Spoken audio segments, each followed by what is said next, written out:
Hey everyone, it's Rob Minton, and I want to share a strategy that I use at least once a year to identify ways to increase my income and make more money. It is probably the most valuable strategy that I use, and I want to share it with you. I've written about it a couple of times. I started this 5 or 6 years ago, and every single time I use this strategy, I find pure gold, and I'm certain that you will too.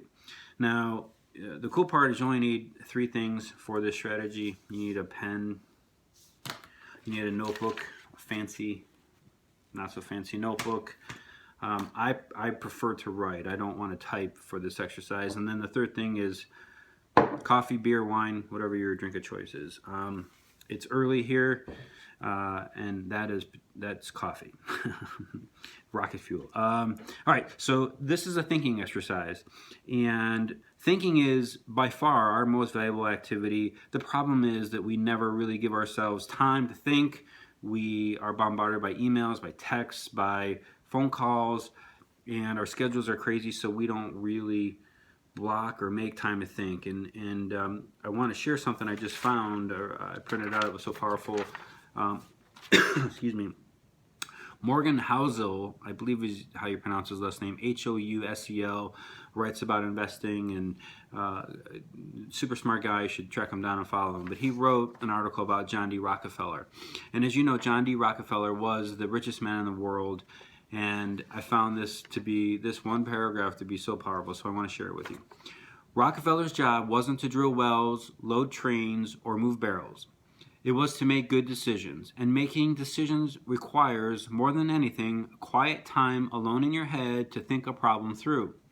Rockefeller's product, his deliverable, wasn't what he did with his hands or even his words. It was what he figured out inside his head.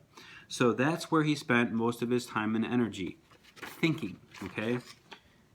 If John D. Rockefeller thought thinking was his most valuable activity, it just might be our most valuable activity too. At least that's what I'm kind of going with. All right, this is a thinking exercise. So the first step is I want you to list every single asset you have at your disposal. Either you own the asset, you control the asset, or you have access to the asset. 50 minimum you have to list. Now what will happen is that you'll start off, your first 10 or 12 or 15, maybe even 20, will just flow, boom, boom, boom, boom.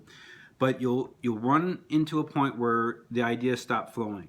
And that is where you need to stick with this. And this is why I said 50, because when you hit that point, slowly but surely, you're going to start pulling ideas that you would never have thought before. You're going to start seeing assets that you never had considered before. So you've got to stick with this until you hit 50. And it might be work. It actually is going to be work, I promise you.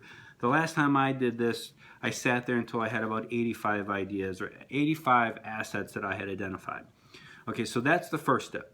Now the second step is for every single asset that you identified, I want you to list 5 ideas that you can implement or that you can possibly implement to generate more income from that asset.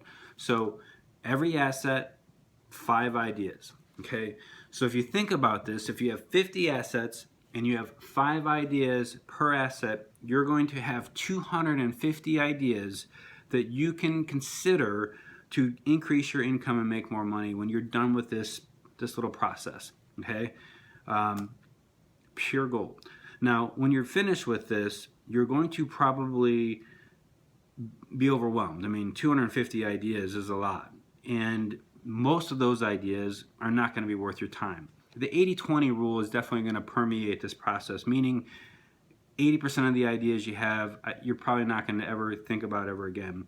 20% will be good, but you've got to narrow it down further. You've got to go for the top 10%, maybe just 5 ideas. Like, what are the 5 best ideas you've identified where you have the most leverage, where you can create the most income with the least amount of work or the least amount of risk or the least amount of investment? Those are the ideas you really should focus on, and then build a game plan to implement those ideas. Now, one of the best things that will come of this whole process is that you're going to realize that you have a portfolio of assets at your disposal that you can use to create as much income as you could possibly ever want. Now, that's important because a lot of times we have a goal and we think we need something else in order to pursue that goal. We need a different software system, we need a diploma, we need a system, we need something that we don't have. We're lacking a resource. And this process will show you that you have every possible resource at your disposal. Maybe you just weren't looking for them, or maybe you didn't realize you had them at your disposal. So take some time and do this strategy. Look for the assets you have, then think about ways you can leverage those assets for additional income. And I would really love to hear what you find.